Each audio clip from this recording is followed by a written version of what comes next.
नमस्कार। मैं डॉक्टर रजनीश कुमार बारहट, सहायक आचार्य संस्कृत। आज हम स्नातक तृतीय वर्ष में चलने वाले तर्क संग्रह के विषय में चर्चा करेंगे। तर्क संग्रह अंश है, वो दर्शन से संबद्ध है और वो न्याय वैशेषिक श्रेणी का ग्रंथ है। न्याय वैशेषिक दर्शन का अनुषंगी ग्रंथ है। तर्क संग्रह के रचयिता अन्नम भट्ट है। तर्क संग्रह के अंशों से पूर्व हम दर्शन के विषय में संक्षेप में जानकारी प्राप्त करते हैं। दर्शन शब्द दृश्य धातु से ल्युट प्रत्यय से निष्पन्न हुआ है, जिसका उत्पत्ति अर्थ देखने का साधन अथवा देखना है। वस्तुतः हम चक्षु से प्रत्येक वस्तु को साक्षात करते हैं, अर्थात देखते हैं। लेकिन भारतीय ज्ञान परंपरा में लोगों ने इस स्थूल और भौतिक जगत से ऊपर उठकर अपने मन में कुछ जिज्ञासाएं उत्पन्न की। उन्हीं जिज्ञासाओं के संबंध में विविध दर्शनों का आविर्भाव हुआ।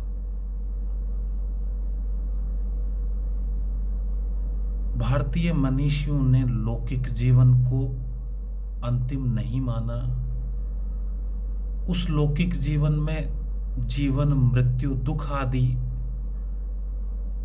ऐसे विभिन्न कारण थे जिनसे हमारी ज्ञान परंपरा फिर दर्शन की तरफ उन्मुख हुई। दार्शनिकों ने अपने प्रमाण और तर्कों से ऐसी गुत्थियों को सुलझाने का प्रयास किया जो मस्तिष्क में जिज्ञासा वशीभूत आई। सामान्यतया वस्तु को देखना हम आंख से कर लेते हैं,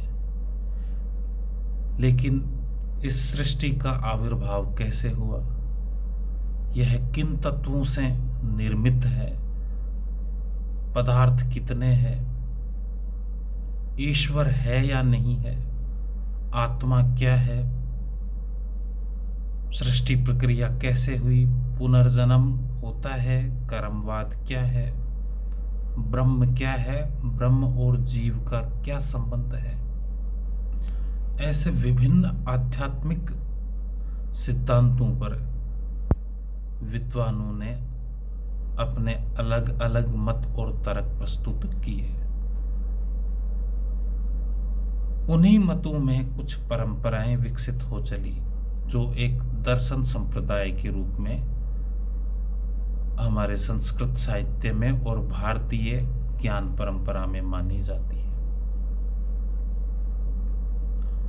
भारतीय दर्शनों में हम षड आस्तिक दर्शनों को मानते हैं और 3 नास्तिक दर्शनों को मानते हैं।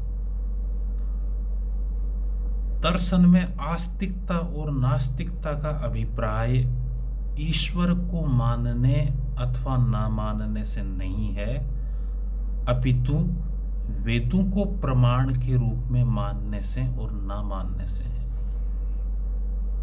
जो दर्शन वेदों को प्रमाण के रूप में स्वीकार करते हैं वो आस्तिक दर्शन कहलाए। जो दर्शन वेदों को प्रमाण के रूप में स्वीकार नहीं करते हैं वे नास्तिक दर्शन कहलाए। षड आस्तिक दर्शनों में सांख्य दर्शन, योग दर्शन, मीमांसा दर्शन, वेदांत दर्शन, न्याय दर्शन और वैशेषिक दर्शन है। नास्तिक दर्शनों में चारवाक दर्शन, बौद्ध दर्शन और जैन दर्शन है। इस तरह से 6 आस्तिक दर्शन और 3 नास्तिक दर्शन भारतीय दर्शन परंपरा में मुख्य रूप से प्रचलित है। इनमें हमारे पाठ्यक्रम का जो अंश है तर्क संग्रह है, वह न्याय वैशेषिक दर्शन परंपरा का अनुषंगी ग्रंथ है।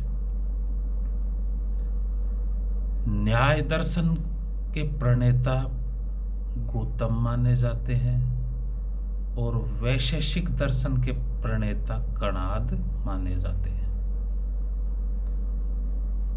न्याय वस्तुतः वैशेषिक दर्शन और न्याय दोनों सामान्य रूप से एक जैसे दर्शन है।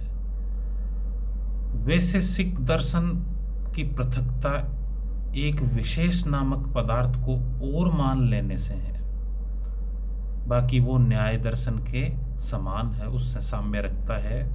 विशेष नामक पदार्थ को और मानने के कारण उसका नाम वैशेषिक दर्शन प्रचलित हुआ। हमारा जो पाठ्यक्रम का अंश तर्क संग्रह है, उस तर्क संग्रह में भी हम प्रारंभ पदार्थों से करेंगे। तर्क संग्रह में प्रारंभ में 7 पदार्थ माने गए हैं: द्रव्य, गुण, कर्म, सामान्य, विशेष, समवाय, अभाव। द्रव्य, गुण, कर्म, सामान्य, विशेष, समवाय, अभावा सप्त पदार्थ। अब संपूर्ण दर्शन आगे इन 7 पदार्थों का विस्तार करेगा। तो सर्वप्रथम हम इन 7 पदार्थों को कंठस्थ करें। और तर्क संग्रह में 7 पदार्थ है, न्याय वैशेषिक दर्शन है, वो 7 पदार्थों की सत्ता को मानता है। ये पहला बिंदु हम तैयार करें। 7 पदार्थों में जो प्रथम पदार्थ है द्रव्य। तर्क संग्रह में द्रव्य बिंदु को पढ़ेंगे हम तो 9 द्रव्य माने गए हैं। 9 द्रव्याणि: पृथ्वी, वायु, आप, तेज, आकाश, काल, दिक्, आत्मा और मन। इन 9 को द्रव्य के रूप में माना गया है। अर्थात द्रव्य 9 प्रकार के होते हैं। इन 9 द्रव्यों में हम सबसे पहले पृथ्वी को पढ़ेंगे। पृथ्वी जो हमें सामान्य रूप से दिखाई देती है, हम जिसका रोज साक्षात करते हैं, अनुभव करते हैं, वह पहला द्रव्य माना गया है पृथ्वी को। पृथ्वी की परिभाषा तर्क संग्रह में तत्र गंधवती पृथ्वी, अर्थात जिस द्रव्य में गंध है वो पृथ्वी है। तो पृथ्वी से निर्मित जो भी वस्तुएं हैं, पृथ्वी पे उत्पन्न जो भी वस्तुएं हैं, वो सारी की सारी वस्तुएं गंधमान है, उनमें गंध है। यानी गंध की उत्पत्ति पृथ्वी के बिना नहीं हो सकती। तो पृथ्वी का लक्षण है तत्र गंधवती पृथ्वी। साच द्विधा, आगे वो लिखते हैं, वो 2 प्रकार की है, नित्य अनित्य। एक नित्य और एक अनित्य। नित्य का अर्थ होता है जिसका कभी क्षय नहीं हो, जो शाश्वत हो, जो नष्ट ही नहीं होती। अनित्य का मतलब है जो परिवर्तनशील हो, जिसमें चेंज आते रहते हैं, जो बदलती रहती है। तर्क संग्रह में जो पहले 9 द्रव्य हैं, उन 9 द्रव्यों को इन 2 रूपों में बांटा गया है, नित्य और अनित्य। पृथ्वी का भी नित्य रूप वह है जो परमाणु के रूप में है। अर्थात हम विज्ञान की दृष्टि से भी आकलन करें तो प्रत्येक पदार्थ का सूक्ष्मतम या सबसे छोटा अणु है वो परमाणु होता है।